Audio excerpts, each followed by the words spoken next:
What's going on, everybody? Today we are starting our Excel tutorial series.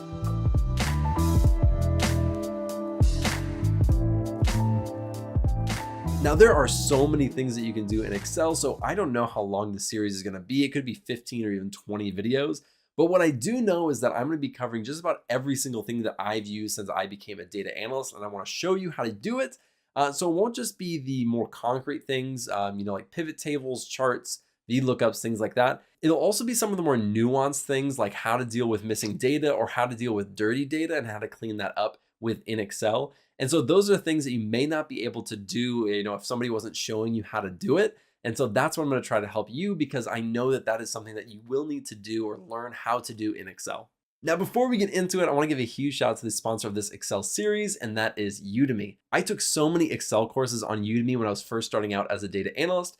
And there was this one course that I kept going back to over and over again, because as I got into it in my job, I realized that there were so many things that were in that course that I really needed to know, but I didn't realize I needed to know it.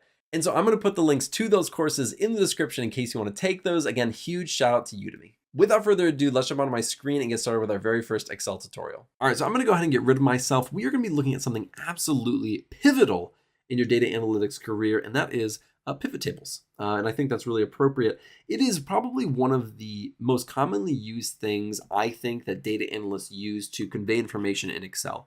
It's super easy to group things together, to display information in a very easily understandable way, especially for people who are not data analysts, right? I use this a lot for other managers or for higher ups who don't want to get into SQL or aren't super tech savvy in like Python or Tableau. They just want it in Excel. And so I use it all the time for that reason. And so we're going to be using this data set right here, bike store sales in Europe. I will include this link in the description. We're not going to look at the columns just yet. We're going to download it. I've already downloaded it a few times, but we are going to go to our downloads. We're going to open it up, and we're going to open up this sales right here and give it a second. All right, perfect. And so here's what it looks like, at least on my screen. I'm gonna spread it out just a little bit. And really quickly, let's take a very quick glance at this. So we have a date, a day, a month, a year. So some date information. Then we have some customer age information. So how old was the customer? Again, this is bike sales. So what did they buy? And then we have some demographic information. So this is their age group. We have the gender, the country, state, the product category, the subcategory, the actual product that was purchased. And then we have things like, how much these things cost, the quantity that was ordered. So we have order quantity, unit cost, unit price. Then we have the profit, cost, and revenue. All things that almost everything in here, we can in some way put into a pivot table. Now, I'm not going to go through every single variation of that, but we are going to be looking at a lot of this revenue over here, because I think it's pretty easy to show the value of a pivot table especially with currency or money. So what we're going to do to get started is we're going to go up to Insert, and we're going to click on Insert, and then we are going to click on Pivot Table. Now, really quick, there is a recommended pivot tables. And if you click on that, what will come up is some recommendations that Excel gives based on the data that you have. And it can kind of give you some ideas of what you can do with pivot tables. It's going to generate it for you. We're not going to do that. We're going to build our own. But let's click on Pivot Table, and it's going to auto-select basically everything. And that's fantastic. But if it doesn't come like that, I just erase that. If it doesn't come like that, you can click right here. You can click, you can click Control, Shift, and then the right arrow, and then the down arrow. And that is going to select all of our data. And you have right here a new worksheet or an existing worksheet. We're going to create a new worksheet. Just tends to get too clogged up if we put it on the same worksheet that already has a lot of data in it. So right over here are pivot table fields, and these are all of our columns that we just looked at. And we're going to be able to select those and kind of drag and drop. Now, if you just took the Tableau tutorial series that I just finished doing last week, then this is going to be pretty familiar. You're going to start seeing a little bit of hopefully some patterns about how the data is kind of displayed. And so we have our filters down here. We have columns, rows, values. All of these things we will be using. I'll show you how to use today, as well as some additional things. One thing that we want to start with for this demonstration is we're going to be looking at kind of these bottom ones right here: profit, cost, and revenue. And we're going to be doing that per country and state, and we'll kind of do some drill downs, and I'll show you how those work. So just to start out, we're going to take the country right here, and you'll see it populate right over here. In fact, let me zoom in maybe once. Yeah, that should be fine. I don't know if I might zoom in again in just a little bit. So we have our country, and it's just like this. Very, very simple. Oops. Now I'm going to include the state. Now I'm going to drag this all the way, and I'm going to put it under. You can put it above or you can put it below. I'm going to put it below. It definitely makes the most sense there. Now, when you do that, it kind of populates it in an expanded way, but you can collapse this very easily. We're going to go right here. We're going to right click. We're going to go down to expand and collapse, and we're going to collapse the entire field. And so now here are all of our countries as they were before, but now each of them has this plus sign to the left. And if you click on it, now we can go and we see this state that we added to these rows. And what this is going to do is it kind of is like a roll up, or it's like a grouping. And so if you have taken the SQL tutorial series and you've done things with group by, this is very similar to that. And if you've done the Tableau tutorial series, it's kind of like a drill down. It's very, very similar. So you can drill into the information. So we can put some values in here, and what that's going to do is that's going to kind of create some context to what we're grouping by. So just for visual purposes, let's add this revenue. So this is the revenue that is bike sales revenue, right? That's what we're looking at. So this is the sum of the revenue for these bike sales per country. Now, if we drop down right here, we can see that in Australia, New South Wales had $9,203,495. Queensland had $5 million, et cetera, et cetera. So now we can break it down. We don't just have to look at Australia. We can now drill down even further to the actual state, is what they're calling it, the actual state within Australia. And so it's super, super useful, and you can do that for every single one. And so we can look at Canada, we can look at France, and we can really drill down into the revenue for each of these countries as well as the states within them. Now over here, this is not the most pretty. It just says sum of revenue, and then it has some numbers. Not the most pretty thing I've ever seen. Really quick, we can go kind of highlight over these, and we can go back to home. You can do it in a couple different ways. We can go to home, and we'll type currency. Now it has these 2.00s at the end. You can get rid of those really easily by going like that. Already this looks quite a bit better just visually, especially if you're looking at it in dollars. You can change the currency to different currencies if you want to do that. Now we don't just have to do the sum of revenue. We can do a lot of different things. So let's go to the value field settings. So we can customize this name. So we can do revenue. Oops, it'd be good if I could spell revenue per country. That's fine. That it's just a placeholder to try to show you. But we don't have to just do that. We could do the count, the average, the max, the min. We can do just about anything we want. But let's keep it the sum right now. And if we want to, we can show this value as different things. So percentage, the percentage of column total, percentage of row total. Let's do really quick, just for demonstration purposes, the percentage of grand total. So when we do that, we can see that the United States, the per revenue per country, United States has 32% just between these, these countries, and Australia has the next one.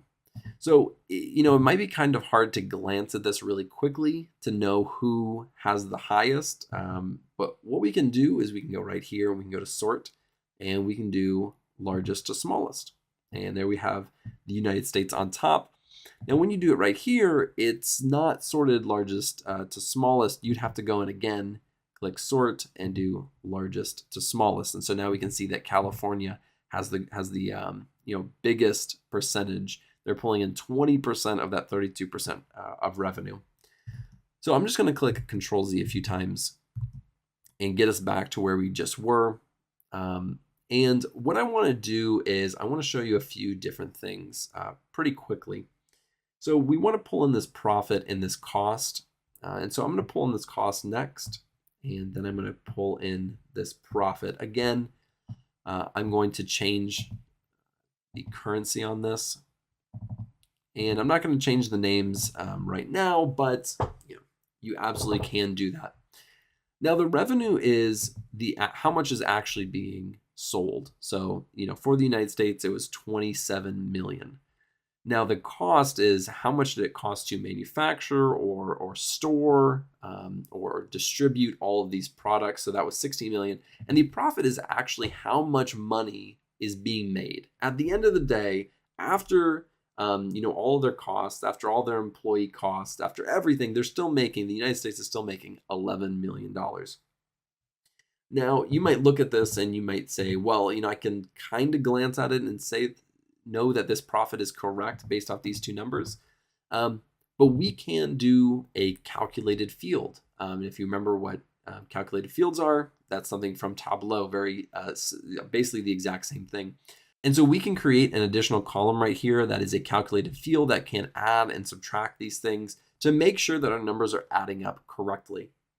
So let's do that really quickly. Let's go to Pivot Table Analyze. We're going to go over to Fields, Items, and Sets and go to Calculated Field. Now we can name this anything, and I'm just going to, for demo purposes, I'm going to say, Calculated Field Demo. I'm sure yours will be different. Now, if you want to, you can go in here and this is the formula. It's almost like, we haven't looked at formulas yet. This is our first tutorial, but when we look at formulas, it's basically the same thing as writing it inside of a cell. But here it gives us kind of this open text to do how we do what we want with it.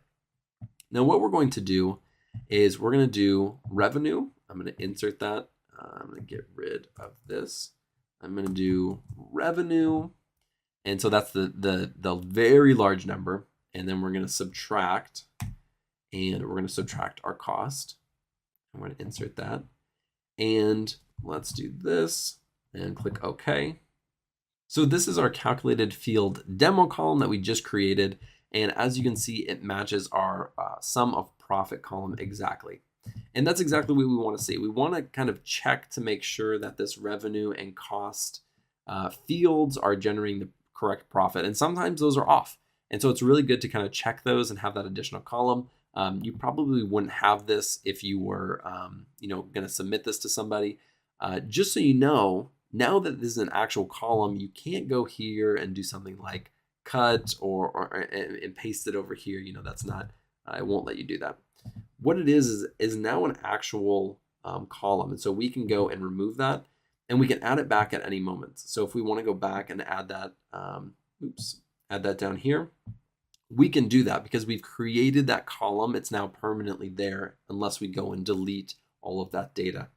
And so we can just click this check mark and it will get rid of it for us. All right, now the last thing that we have not used down here is the filters. Now, the filters is exactly what it sounds like. It's going to allow you to filter on certain things, but probably not things that you already have included in your pivot table. So if you add something like the country down here, it's going to kind of expand everything. And then if you then go and filter on it, it kind of breaks it down. That's really not what the filter is kind of used for or meant for. For example, right up here, we have customer gender. Okay, so let's take the customer gender and we'll put it in this filters. Now we can see all of the revenue, all of the cost, all the profit, And we can do that based off of the gender. So we can filter by a gender, not really having to change anything about our pivot table. And so at a super quick glance, we can see that the males are, the profit from the males is 16.487 million, and the profit from the females is 15.733 million. So at a super basic level, at a really quick glance, we can see that the men or the males are, spending a little bit more than the females by about $700,000. Now let's go ahead and create one more pivot table. We're going to create a pivot table right over here. Let's go back to the sales, right here. Again, Control Shift right down. It's going to select all of our data, and we're going to click OK. So one thing that we're going to look at is we're going to use some of this date information right here. So let's select our country just like we did before. And what we want to do is see, what year were we performing our best? When were we doing our absolute best with our sales? So I'm going to select the year and put that in our columns. And so now we have 2011 through 2016, and we want to look at our revenue. Let's put our revenue right down here. And now we have all of our revenue. Now let's again make this into a currency, just like that. And super quickly, now we can get a really quick glance at how Australia was doing each year. And we can see that there was a huge uptick in 2013 and a huge uptick in 2015. That didn't happen for every single country. It did go up for most countries, very slightly for some. But we can see on a large scale from year to year what that's like. And so within just a few minutes, we're able to create some really useful pivot tables that anybody could look at and understand. And that's really the biggest use of these pivot tables, is that you can kind of group these things together, show some information and data at kind of a broad, larger scale, and make it to where anybody who's looking at it can understand it. That is why pivot tables are so useful. And so I hope that this video was helpful. I hope that I was able to walk through it and help you better understand how pivot tables work and how you can use them when you are working within Excel. Thank you guys so much for watching. I really appreciate it. If you like this video, be sure to like and subscribe below, and I'll see you in the next video.